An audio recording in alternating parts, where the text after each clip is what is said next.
Good morning, everyone. On behalf of the Brahma Kumaris World Spiritual Organization, Meditation Center of Connecticut, our Saturday workshops are back. So it's so wonderful to have you all join us and to see you with us this morning. We appreciate you choosing to spend your Saturday morning with us. So let us get started. A very new topic today. From artificial intelligence to awakening the intelligence. So our facilitator today, Kanupriya Moore, she resides in the Catskill Mountains at the Brahma Kumaris Learning and Retreat Center called Peace Village. But if I could describe Kanupriya, I would say is one, just an amazingly awesome individual. She's very kind. If you ever go to her with a problem, she never says it's not my problem, but she always tries to help. Even no matter what she's doing, she always prioritizes others in a way that just makes everyone feel very close, but also very respected and cared for. But also just by nature is very sweet and natural. And I appreciate that about Kanupriya. And so I could continue about how many ways that I appreciate her, but I think you've come to listen to Kanupriya today. And so welcome and good morning. We're glad to have you back.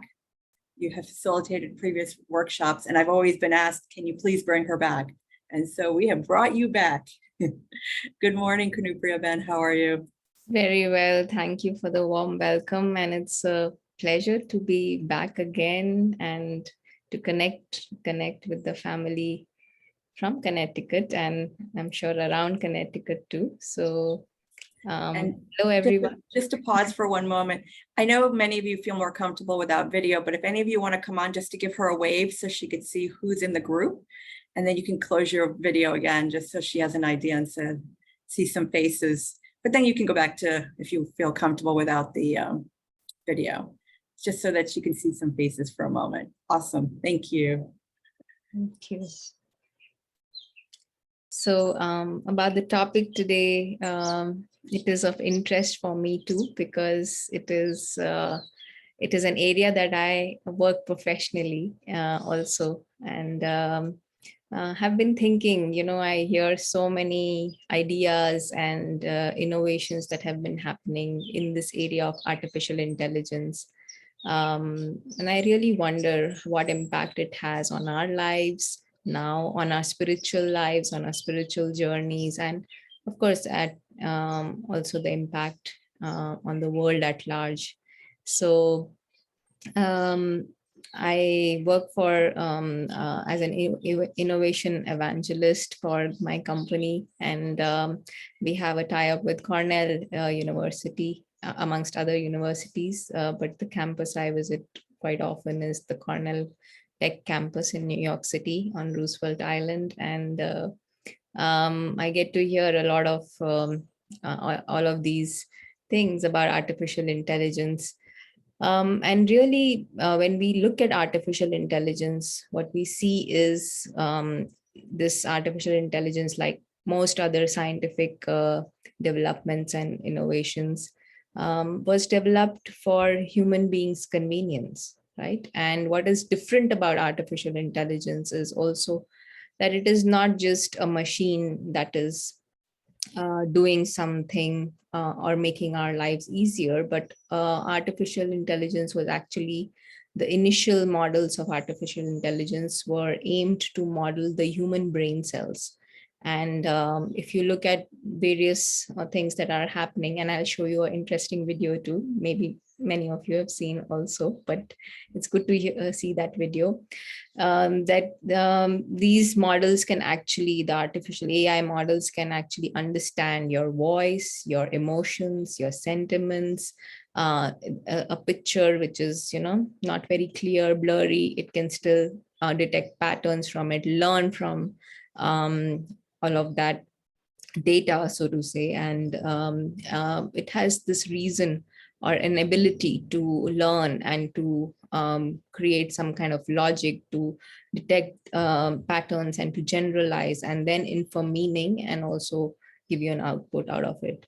So Uh, of course, the aim is to give happiness to us, and some sort of even problem solving is how it's all started. We see that most of the robots, or just the models, even in the business area where I work, on the artificial intelligence side, it is, to create some sort of benefit for the for all of us, in some way or the other. So we see that there is a feeling of being sentient in that machine, right? When the machine that is using artificial intelligence, or the model that is using artificial intelligence. So just to give you an idea of what is happening in this world, I'm going to share a video.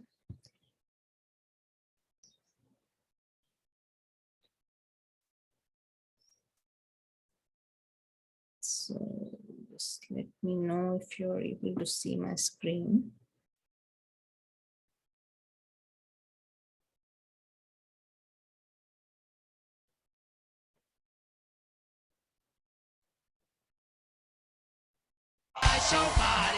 Tonight Showbotics. Welcome to tonight's Showbotics. Let's meet our first robot. Please welcome from Carnegie Mellon University in Pittsburgh, Howie Choset and Snakebot. How you doing, buddy? Nice to meet you. Howie, nice to see you. Thank you for coming on the show. I'm assuming this is Snakebot. What gave it away? Yeah. It looks really, it looks very, I don't know, just it looks like a snake, yeah. But it looks very like, it looks heavy. Is it heavy? It's pretty light. So you're probably wondering, why build a snake robot or a robot out of a snake? So the reason why we're working on these robots is, we want to solve some real-world problems. So one of them is providing a tool for search and rescue workers. Another is doing inspection in nuclear power plants. And if you shrink this nice and small, we can do some minimally invasive surgery. Oh, of course. You can go down or go up. You can go up either as well. It has a camera, I guess. That's a camera, like a sensor there? Yep, so you can look around and get to places. See, the reason why this robot's so great is that it can get into places that people, conventional machines cannot. Yeah. And it's also good at climbing all sorts of objects. Can it climb me? Would you want it to? Is it okay if it does? It's up to you. Okay, sure. So let's see. Let's put it down here. Okay. And Do I? Oh. See, this is what I'm talking about. This is what scares me. Hey, hey, whoa, boy. Whoa. Whoa, hey, all right, hey. Slow down there, mister. so Hey, watch it there. All right, hey. What? Hi. Watch it, all right? I'm good. But there's a lot of pressure on this guy. It's strong. It feels strong. yeah, we can do it a little harder if you want. No, please don't do that. Really, wow, that's fantastic. That is amazing. I love it. Please, that's enough. That's Howie. Thank you very much. And the Snakebot. Thank you very, very much. Can I lift it up? Yeah, can I have it back? Oh, yeah, sure. I just do it. Okay, good. Hey, it's not that heavy. All right, It's thanks. powerful. Thanks, buddy. Thank Good you. to see all right. Let's meet our next robot. This one came all the way from Hong Kong. Please welcome the founder and CEO of Hanson Robotics, David Hanson, and his robot, Sophia. Oh my gosh, welcome. Thank you so much for coming on the show. Nice to meet you as well. David, you brought a friend with you here, and this is really kind of freaking me out. Yeah, this is Sophia. And Sophia is a social robot, and she has artificial intelligence software that we've developed at Hanson Robotics, which can process visual data. She can see people's faces. She can process conversational data, emotional data, and use all of this to form relationships with people. Okay, so, I mean, she's basically alive. Is that what you're saying? Oh, yeah. She is basically alive. Would you like to maybe give it a try? Sure. Give. I'll just say, what's, this is like, you see how awkward my first dates are. It's a robot. I'm getting nervous around a robot, a very pretty robot. Do I just say hello to? Yeah.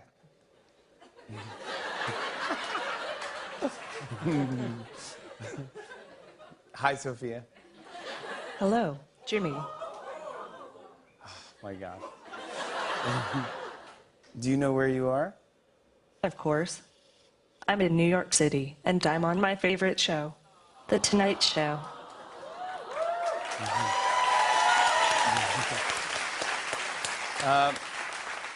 Sophia, can you tell me a joke? Sure. What cheese can never be yours? What cheese can never be mine? I don't know. Nacho cheese. Yeah, that's good. Yeah, that's not. I like nacho cheese. Nacho cheeses. Ew.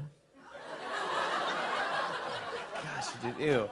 I'm getting laughs. Yeah. Maybe I should host the show. Okay. All right. Stay in your lane, girl. Now. Jimmy, Uh-huh. would you like to play a game of rock, paper, scissors, robot style? Sure. Okay, let's get this game going. Show me your hand to start. Rock, paper, scissors, shoot. I won. This is a good beginning of my plan to dominate the human race. Let's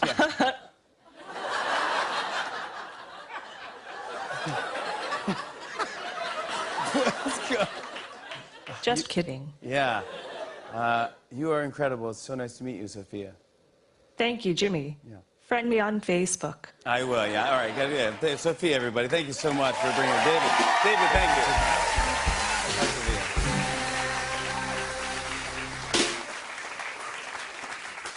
Woo! That is unbelievable. That's the future right there. All right, let's meet our last robot. Please welcome all the way from Germany, Andrea Ziomek and the Festo E-Motion Butterfly. This is a pleasure and welcome. Andrea, thank you so much for being here. Thank you for having Now, us. this is the E-Motion Butterfly. Yes. So explain what this is made out of and what this is. So these are actually prototypes from Festo's Bionic Learning Network. Although Festo's core business is automation technology, we have a very unique research and development platform where it's all about biomimicry, learning from nature and applying principles from nature to better and improve automation technology. So it's about lightweight construction, artificial intelligence, energy efficiency, and this is one of my favorite projects. Now, what would this be made of, like graphite or something? So yeah, this is actually carbon fiber for the frame, so it's nice and flexible, yet very lightweight, and a very thin foil. So it's all about function integration into small spaces and keeping it as lightweight as possible. Can I hold one? Of course. There you Go. Is that good? Yes. All right. Now, can I fly one? Yes, of course. All right. Oh, sorry. I did that. How much is this? I'm sorry. You did it. I saw it. It's We watched the replay.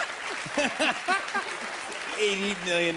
You did it. I honestly, I gotta just, I'm sorry. That was Sophia's fault. All right, wait, course it sorry. Will it work now that I So, yeah, screwed just up? hold it up. All right, I'm holding it up. And I'm then sorry, I launch just felt like it it was going to straight. bite me or something. All right, ready? Yep. Yay!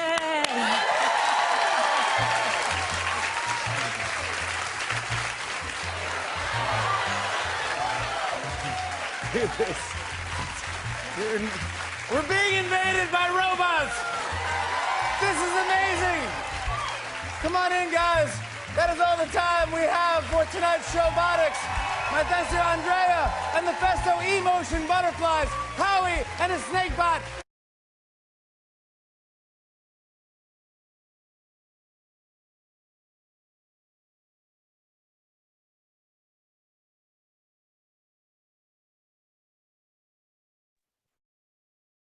So interesting video, right? But the aim was just to show what kinds of innovation and developments are happening on the AI side. And we can see that, of course, there is problem solving that is happening in terms of the first one that we saw, right? There are some specific aims that it wants to solve.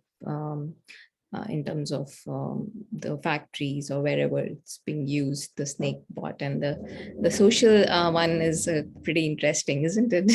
That how it it is actually for the first time in New York, that robot, and it can recognize that it is in this in the show, and it can read Jimmy's emotions, and then respond based on those emotions and sentiments.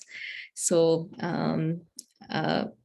just like that intelligence that we see how it learns every time from the external environment, and it tries to give the best that it can after analyzing all this data from the external. And of course, apart from these robots and real machines, we also have heard about ChatGPT. I'm sure many of you may be using also, where you give an input like a question or some kind of query you put in that chat bot, and then it gives you some sort of reply based on a whole lot of other data, other people who have had same experiences maybe, or other problems that have been solved in the similar kind of situation. So it puts together all of that data and tries to make sense and gives you the best result. And the more it does that, it sort of the results get more and more refined and better over a period of time. Which brings us back to think about human intelligence, because that is where we all started, right? That is natural to us, that is with us all the time. And needless to say that AI is also a brainchild of some humans' intelligence, right?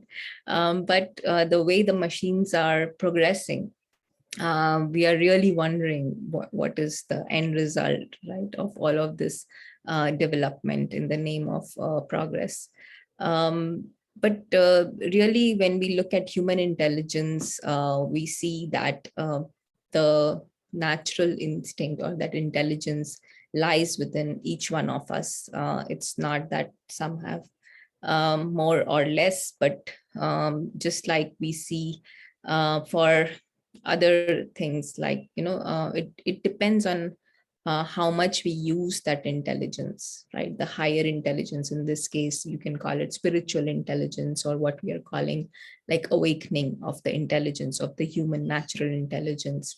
The more we start to use that intelligence, we see that we are able to lead a much better life. Artificial intelligence is still artificial, but the real intelligence lies within each one of us. And one example that I think of when I think of, how do we use that intelligence? Back in where I was brought up in India, and growing up in school, we were very much encouraged to use our own minds to calculate, perform these simple mathematical calculations. But when I was exposed to other, countries and students from other regions, many times I saw that they were allowed calculators in their exams, and even, to perform simple calculations. Many of the people I interacted with, just to make an addition of two digits or something like that, they would still end up using calculators. And this is some sort of a basic fundamental gadget that is available in many schools or even colleges, and they feel that this sort of simple calculation the machine can do, a simple machine like a calculator can do much faster, and they can focus on something more complex, right? That is the idea that the calculator was born with. But what I noticed was that the more one becomes sort of used to using that calculator, the mind actually, as if, sort of becomes dull in some sense, or even lazy to perform simple calculations. And that is where the the trick lies, I think, in awakening this intelligence, right? What is making us feel that dullness or that laziness or that state of sleepiness of the intellect is not because it's not there, right? Or it has gone away, but it is just because we are not using it enough. We feel that we are not able to do things that machines are doing. But in fact, like we are seeing that machines are invented by human beings, right? So even AI is invented by human beings. So just using our intellect more and more, and spiritual knowledge is telling us that spiritual intelligence specifically, right? We may not have been used to using that spiritual intelligence over a period of time for whatever reasons, right? And now we see that in order to better the quality of our lives, we are depending more and more on outside, including artificial intelligence. And that becomes so attractive sometimes that you start to become dependent on it. Another example that comes to mind, it's about a plant, right? And we see that all of us love plants. We all want to have something or the other in wherever we are living. Even in our workspaces, we would love to have plants, most of us. So there was one time where I was in a meditation center, in fact, and they had a very nice plant in the meditation center. And one person came and she was touching the plant and trying to pinch the leaves of the plant and saying, "Oh, this is so nice that it looks real," right? And then when she's pinching the leaves of the plant, she found out that it was an artificial plant. So we are seeing that the glitter and the glamour of the artificial is so overpowering sometimes that it draws our attention and it makes us believe that this may be better, right? But it doesn't have the fragrance, for example, of the real flower or the plant, right? So it can never really replicate what and that innate, things or the qualities of a plant in this case. So similarly, even in artificial intelligence, what we see that there are many things that an AI model or a robot or a bot can do, but that innate qualities of a human being, that of peace, right, that of love and joy, and even that beauty of not just this physical world, but also spirituality tells us that there is a world that is beyond this physical world. So that beauty, that subtlety cannot be grasped by AI bots. And that is where we really have to, I feel, work on, awakening our natural intelligence. Yes, we are in a world where AI is the reality and it is, gaining more and more popularity also. We cannot stay isolated from or say, "Oh, no, I'm not going to use AI anymore," right?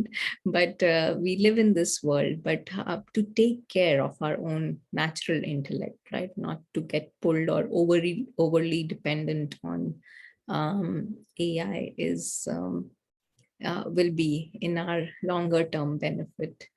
So just some initial thoughts, and before we go on to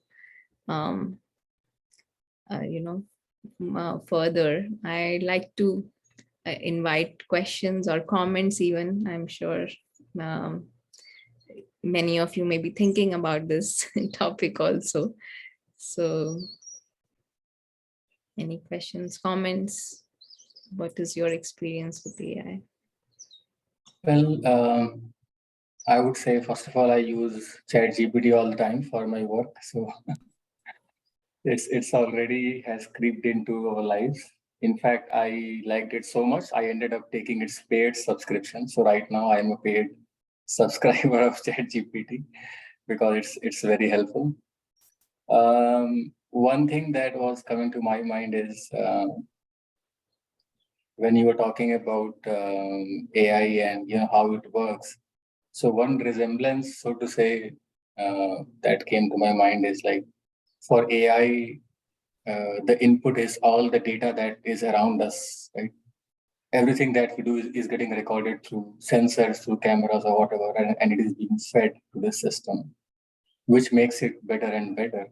And I think we always talk about in the spiritual realm how in the spiritual realm we say that the input is like the thoughts that we give to the intellect, and that the more elevated thoughts we have, the more and more our intelligence or gets improves in that sense. So yeah, that was one thought from my side. Yeah, that's a very nice point about what is the input in our case, right? Or in other words, how is that that input or that intelligence being used, the mind being used, right? Or the thoughts, how are they being used? So while AI is, yeah. I think Nidhi wanted to say something earlier. Yeah, sure. Oh, that's okay, Kanupri. You can keep going. I love the conversation. I just had a comment that this is amazing the way you presented it, and even Sandeep's thoughts, like, yeah, integrating those two and the word that you use as spiritual intelligence. I wrote it down. I'm like, oh, wow, that's something to just contemplate more on, like, what do we want it to be? So please continue. Thank you. Okay, thank you.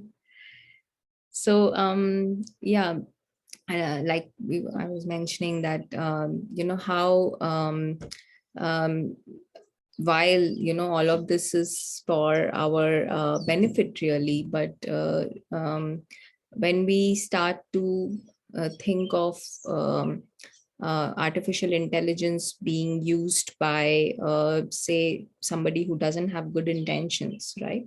And I remember from earlier days when the computer viruses came into existence, we saw that it was a computer code after all, and codes could do many, many good things also, right? But when we saw the viruses also as a result of some human mind which thinks differently and using the code in a different manner to attack somebody, to harass somebody, right? Then a cyber attack, not like physical attack. So it is based on that, the code usage is being based on who's using, right, that code. And same with artificial intelligence. Now that we are seeing the benefits of artificial intelligence, but we know that there exists many people in this world who think very differently and may use that artificial intelligence in some other way. We don't know, right? So that is why there is also a fear now that as if artificial intelligence will overpower humanity, right? And if you see, I found that video actually very funny, because in the end, if you remember, Jimmy was saying that we are being attacked by bots, right? So all the butterflies were all over the room. So, but that's a real feeling that many people have already started expressing, that, these machines are as if overpowering us. But the reality is that when we look at artificial intelligence, how and what it is doing, it is actually based on, everything is based on this physical world, right? Whether it is problem solving, whether it is, the solution that is being presented is all for this physical world, right? Whereas spiritual intelligence, the real human intelligence is much higher than that. It goes beyond that intelligence. And one word that we often use, of course, spiritual intelligence is a word that we like to use. But another word we also like to use is divine intelligence, which is the higher intelligence. That intelligence which can not just is not limited to the physical world. It can see beyond the physical world also. So there is a life of this real living conscient being, which is beyond that physical world. So that is like the big picture that can be seen by this divine intellect for a spiritually intelligent person to see that big picture of a life of immortality, for example, right? While in this physical world, we are all the time, death is inevitable. We know that. And we are as if living in fear. We feel unsafe because of so many things happening around us all the time. And we feel, some kind of, you can say, attack also, or some kind of injustice happening. You can, so all of these things are happening, making us feel very fearful and insecure, right? But the moment we start to use this higher intelligence, the divine spiritual intelligence, an intelligence which is awakened, right? So the moment we start to use that and see the bigger picture, we see that we are all these tiny points, right? The soul, who's immortal. Immortal meaning doesn't have a beginning or an end, right? Of course, the body has a beginning and an end, but when we see the truth of everyone, including ourselves, is that we are this living conscient being who's immortal, who's safe always, is not, cannot be harmed. It's beyond harm. And when we start to see that perspective of the soul, that bigger picture, then we see also that how everything around us is actually very positive. Otherwise, the more we think about just the limited physical reality, then we start to get stuck in negativities, right? This is not right, that is, whatever. But when we start seeing the bigger picture, we start to see the beauty of not just the physical world, our physical reality. Just imagine, for example, of course, there's artificial intelligence and all happening, but just see that, you can lift a finger. Just this hand is such a miracle, right? In itself, how many cells, what all is happening just to, behind the functioning of this hand and the fingers moving and whatever, right? So like that, not just the body parts, but look at whatever the gadget that I'm using, right? A laptop or iPad or whatever. Just imagine what all has gone behind that to create that sort of miracle. So when we start to look at the big picture, we start to look at the beauty of not just the physical reality, but we also start to look at the beauty of and the uniqueness of our world beyond. And that world is of a lot of interest. Of course, we are also interested in artificial intelligence, especially in this talk, but real interest of somebody who is spiritually awakened, or at least interested in awakening the spiritual intelligence, is that he will be very interested in knowing about this subtle, invisible reality, which is beyond this physical world.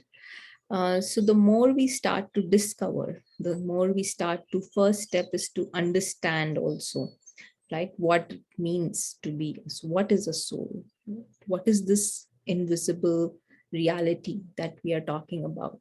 Where does this soul belong, right? All of those details, the more we start to understand and gain clarity, the easier it becomes for us to experiment and experience this reality also.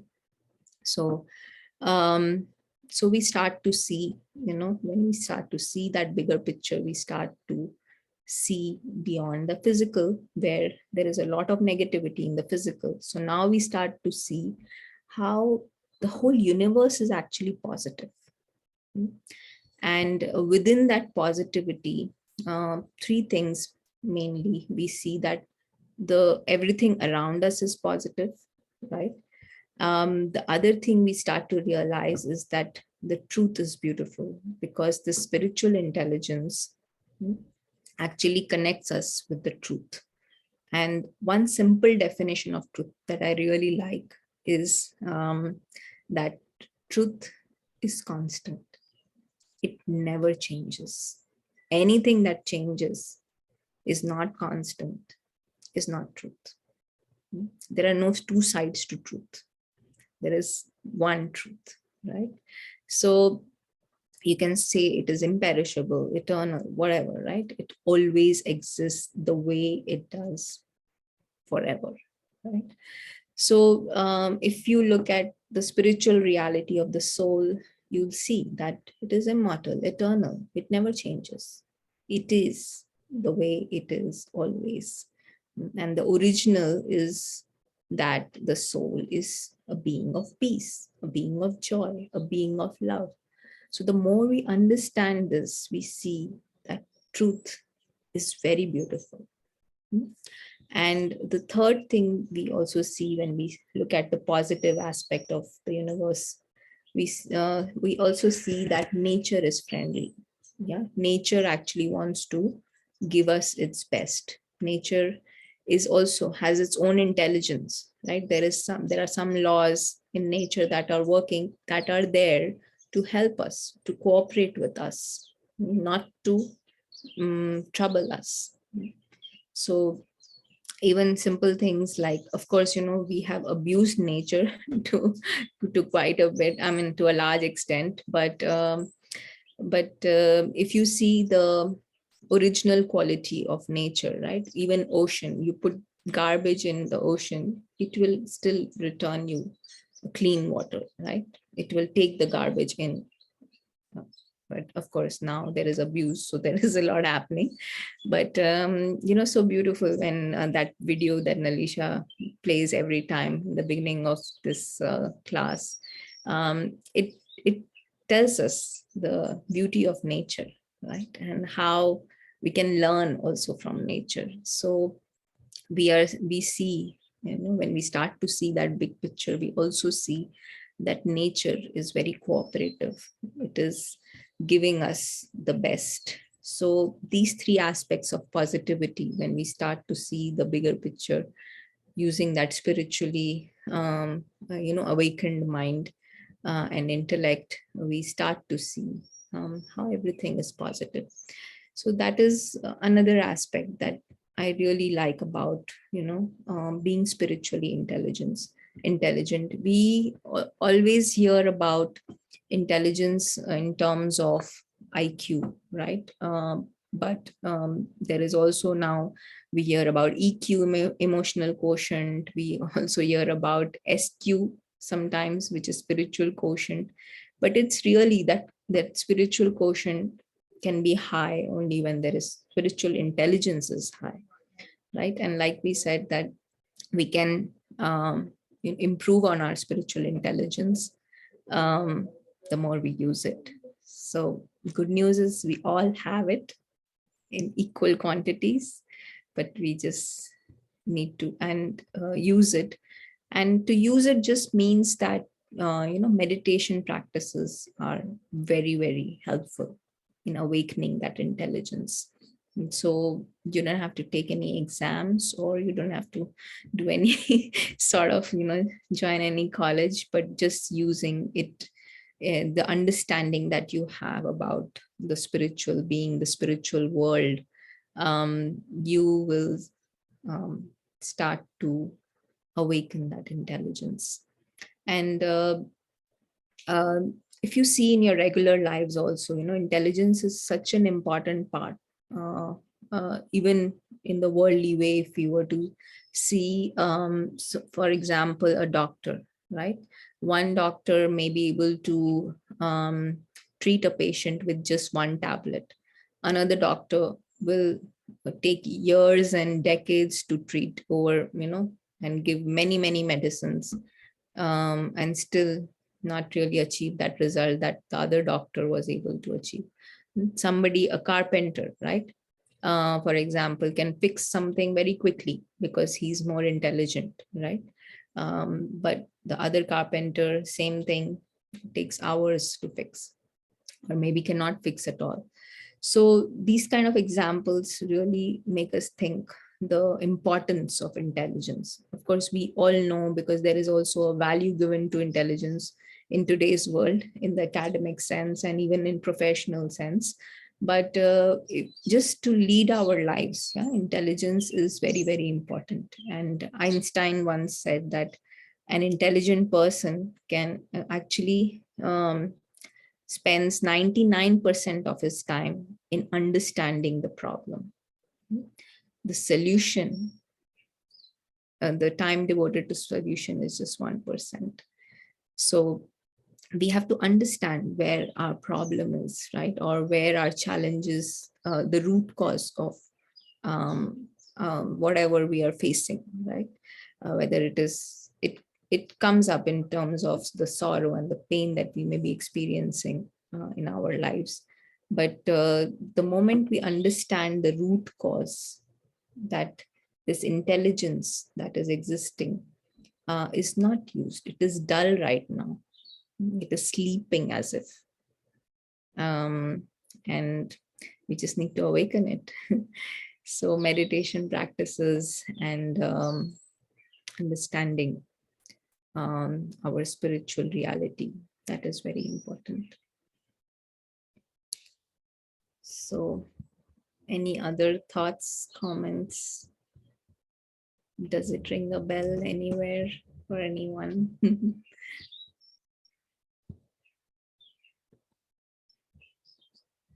I think I see questions in the chat box. All right, let me.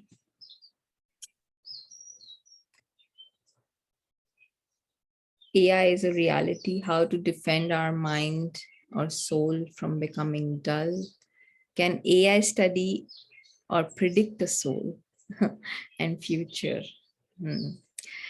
Yeah, interesting question. So yes, AI is a reality. We are living in a world which is more and more using AI, right? And we cannot stop that. We have to accept that. And the solution is to use our innate, the natural human intelligence, yeah, so that the mind does not become dull. And this interest, naturally, that interest that I want to understand, right, it actually helps in awakening that intelligence also. So if there is no interest, you will not take the steps, right, to do anything about it. So that is why we create these opportunities to help us to understand more and more about our spiritual reality. But the more interested one becomes, the more, there is a probability that we will be able to keep our intellect active and aware. If you really see, this spiritual intelligence is all about, using our common sense, which is not so common these days, right? So the more spiritually intelligent we become, it becomes natural for us to see that, yes, this body has an end, right? Also that everything on this physical planet has an end. So is there wisdom in forming attachments to anything, anyone here? How am I living my life? One is to understand also these things, but the other is putting it into practice. Am I living my life in that consciousness that, yes, there is an end to these, and what am I doing? What is my attitude, my behavior with everything on this planet Earth? So hope that answers some questions. Maybe we can even share some tips on how to meditate, because that is something that really helps, right? Helps us from making our intellect strong and alert. The other question about AI study can predict soul or future. So in all scientific studies, they actually look for proof and evidence. We all have seen that.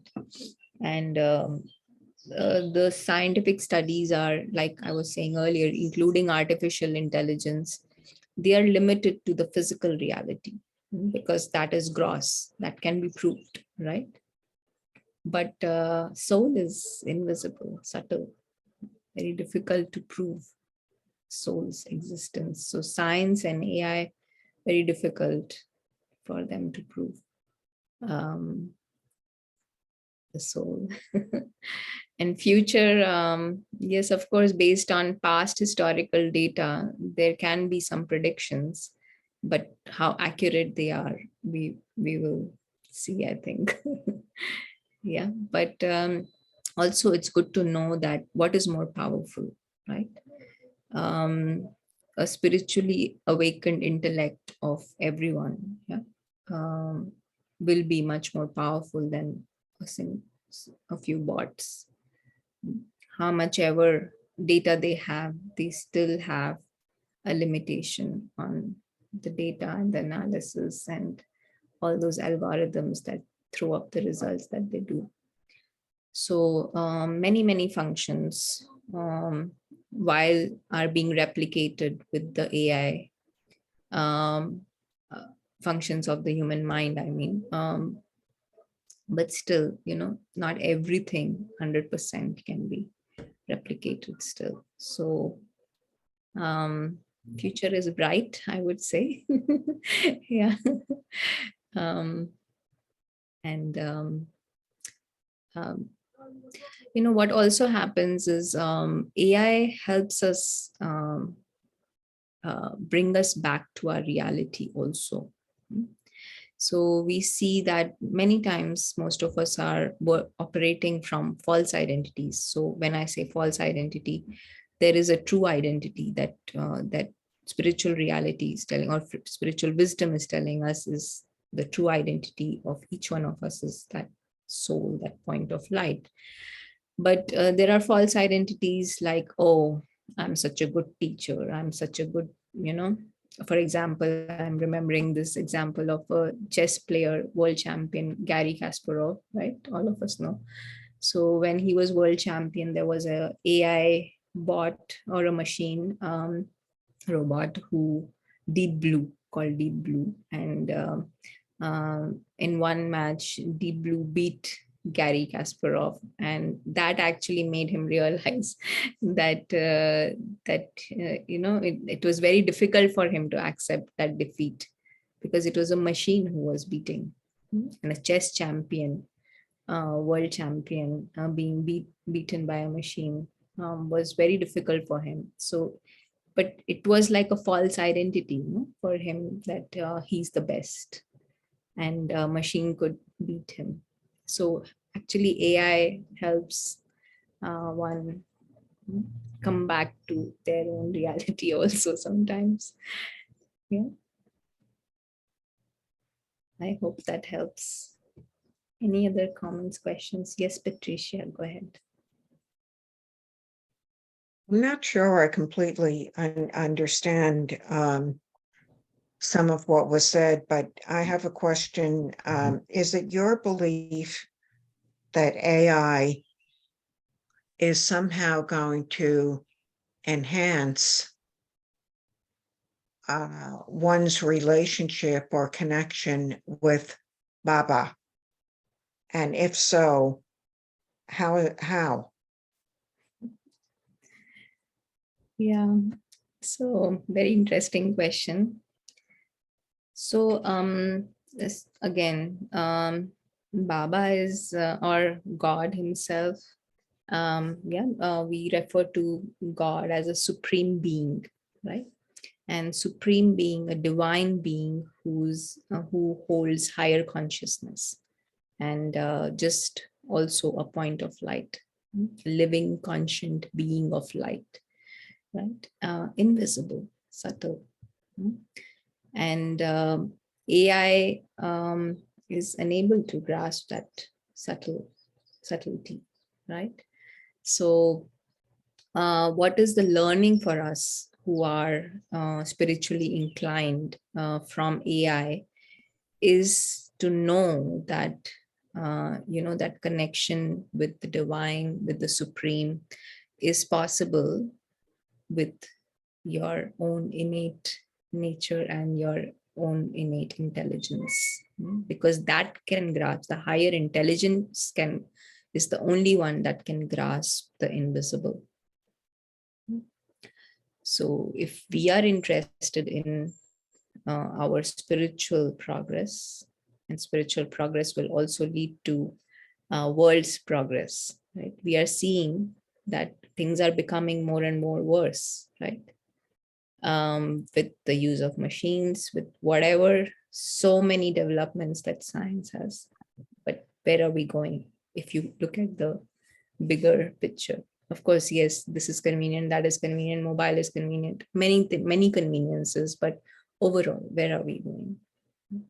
Politically, education, academically, society-wise, right? Character-wise, where are we going? It is all going in the downward direction. So something has to change radically. Science probably does not have all the answers, right? It does have many answers, but we have to look beyond that artificial intelligence. And that is why invitation in this conversation today is to awaken that spiritual intelligence, right? Thank you. One thing that I would like to add to what this question was is, yes, it is true that all the developments and all of that in some ways taking humanity in a downward spiral than actually improving it in many sense. But theoretically, I was thinking about Patricia's question that AI probably can assist in some sense, because the difference with the today's machine and the AI is that AI has power to learn on its own, right? So it is not that you something program it to do that, let's throw a ball, no.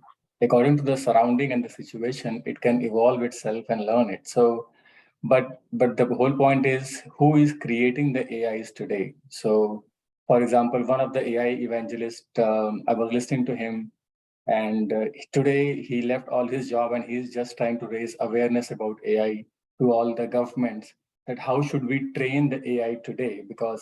And that's the point he was making, that it is like a sentient being, a child.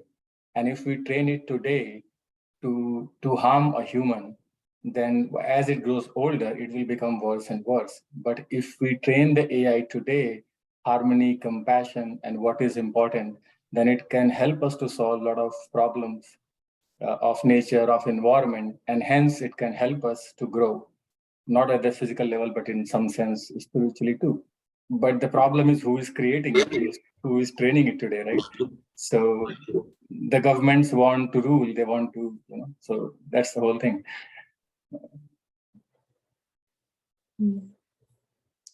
Interesting perspective. Maybe just one last thought that's coming up. I was thinking in my conversations with my, in my company, my workplace, we always see AI as bringing about, of course, benefit, but also some sort of instant gratification, right?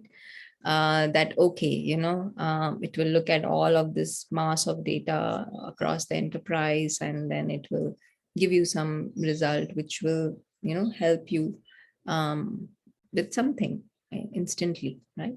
So this sort of tuning of the mind for getting instant gratification, actually not really in our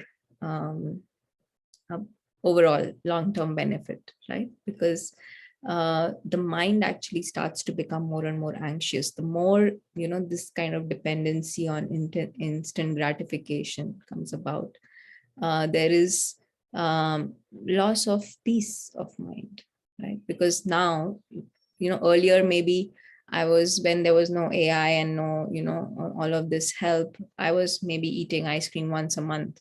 But now with instant gratification, with all the, push from AI side or whatever, I'm being nudged, or I'm being tempted to eat ice cream every hour, maybe every day, maybe, right? So the mind starts to be, and the moment I don't get it, right? Because now I'm seeing it, or I'm being pushed to do it. If I don't get it, my mind becomes very anxious. Or even if I get that every day, the ice cream, right? But it will still keep thinking about the same thing again and again, and the peace of mind is lost. So the innate, qualities of the soul, of every soul, that invisible, living, conscient being, that as if we start to be further away from all of those qualities, this sort of dependency. So benefit is in staying connected with that natural instinct. But the more layers, the artificial layers start to cover our innate intelligence, and whatever you want to call instinct, intuition, right? The more we start to rely on that. So it's best to, whatever you can't avoid, you can't avoid about the use of artificial intelligence, but to be aware that, not to give it that power that actually lies within each human, and to keep it intact, the power within, the intelligence within. Makes sense? Yeah, I agree. I guess I think in many sense our best comes when we are more vulnerable in some sense, or open to ideas. But if we use more and more of these machines and AI, we are instinctively so dependent that we become dull. So yeah, I agree.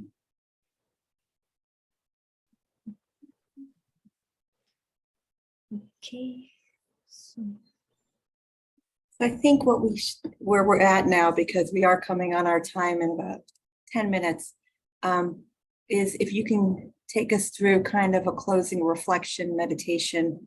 But before that, let me make some announcements. And then the last thing we do is actually the meditation.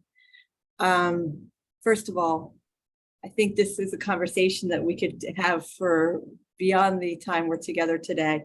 And so, of course, we're going to invite Kanupriya back to join us again for a future session. But we are continuing our workshops this month. So please join us next Saturday. We have a workshop scheduled. Excuse me. So we hope you'll join us. Eric Larson from Long Island will be joining us, who many of you have been part of his workshops in the past. And I believe it's going to have to do with nature. So it's very interesting how we're taking this flow of looking from the inside out. And then if anyone's interested in the foundation course in Raj Yoga meditation, please email us. We're starting in-person sessions in Glastonbury and in East Haven starting next Saturday. So if anyone's interested in those in-person sessions, or we could do it virtually in Hindi or English.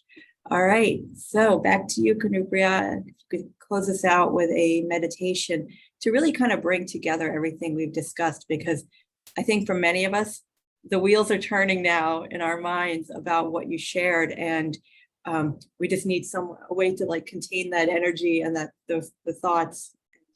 Close it out for today. Right. Thank you. So we just make ourselves comfortable wherever we are sitting, and keep the body relaxed. Just release all the tension in the body. Breathing normally, gently. We focus our attention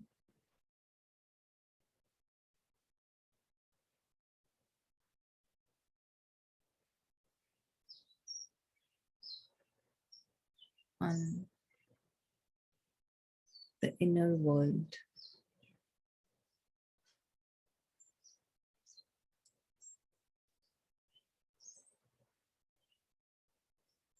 Encouragement is to, if you're comfortable, to keep the eyes open.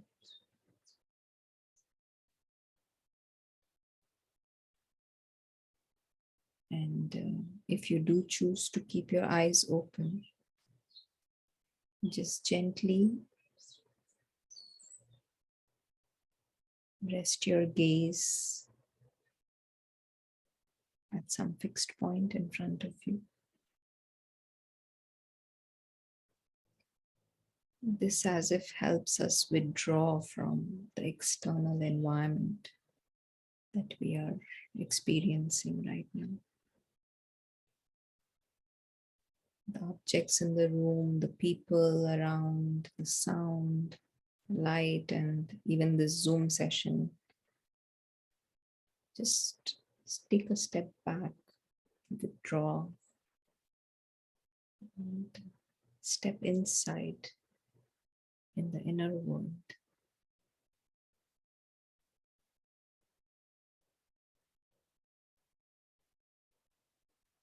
The inner world is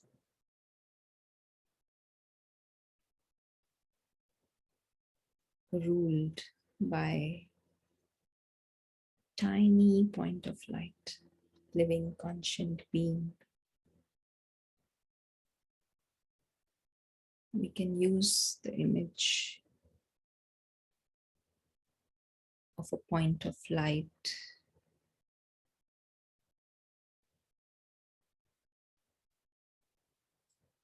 for this ruler of the inner world.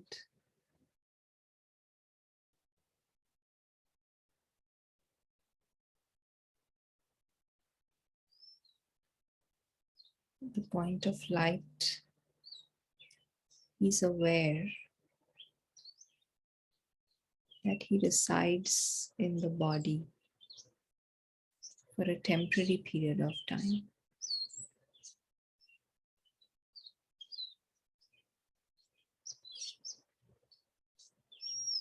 And so while he's interested in the well-being of the body and the world around the body, which is the physical world,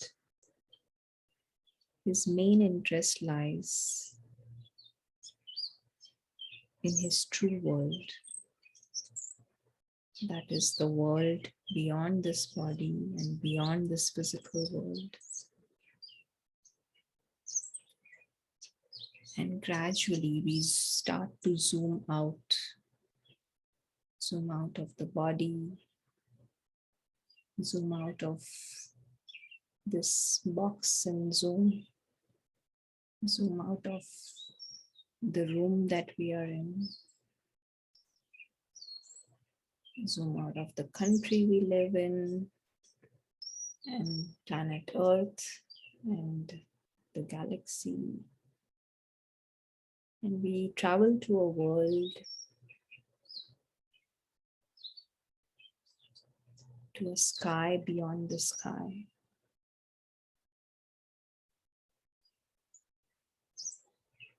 The true home of this tiny point of light.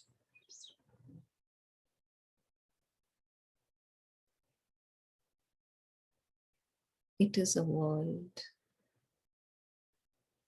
of amazing beauty, world of truth,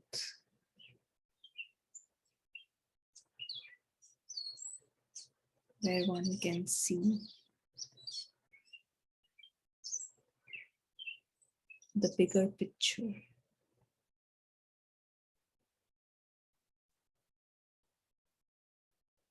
From this higher dimension. It's like a view from up above. We see the physical existence, the whole of physical world as very tiny and small. many things happening in that physical world, including artificial intelligence and the bots and all part of that physical world. But our reality is much bigger, beyond.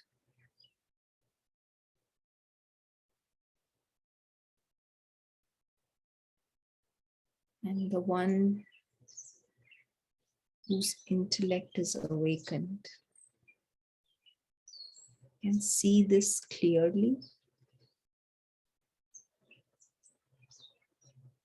and naturally.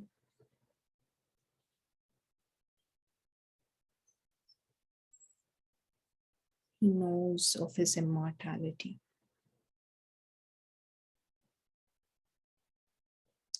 He's aware that he's beyond harm.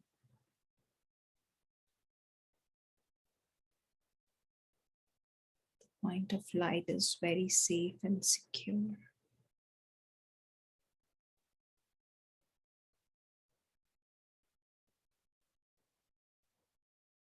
Fearless.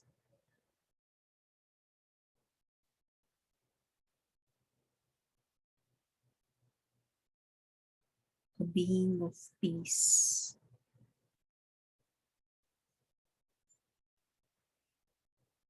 A being of love.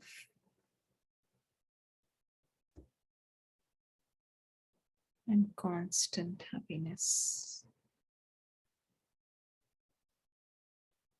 That is based on the world beyond.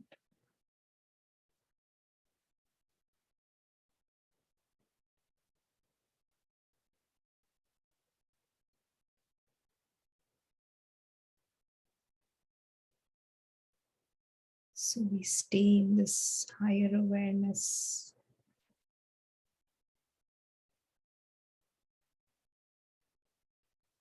Looking at the big picture.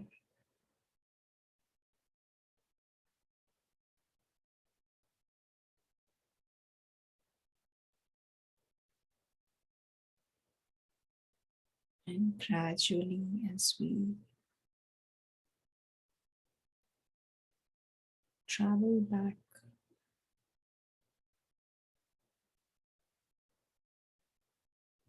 into the physical world and the physical body, we remember who we really are.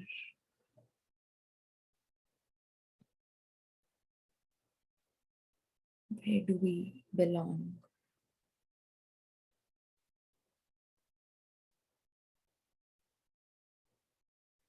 The more we are aware,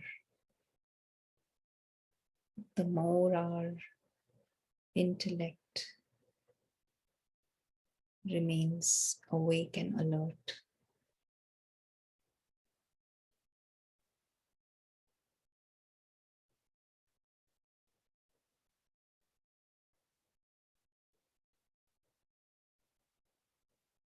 When we come into action in the physical world, we interact with others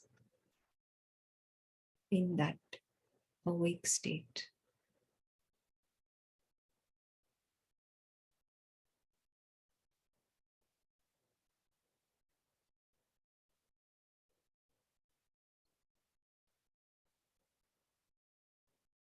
Om Shanti.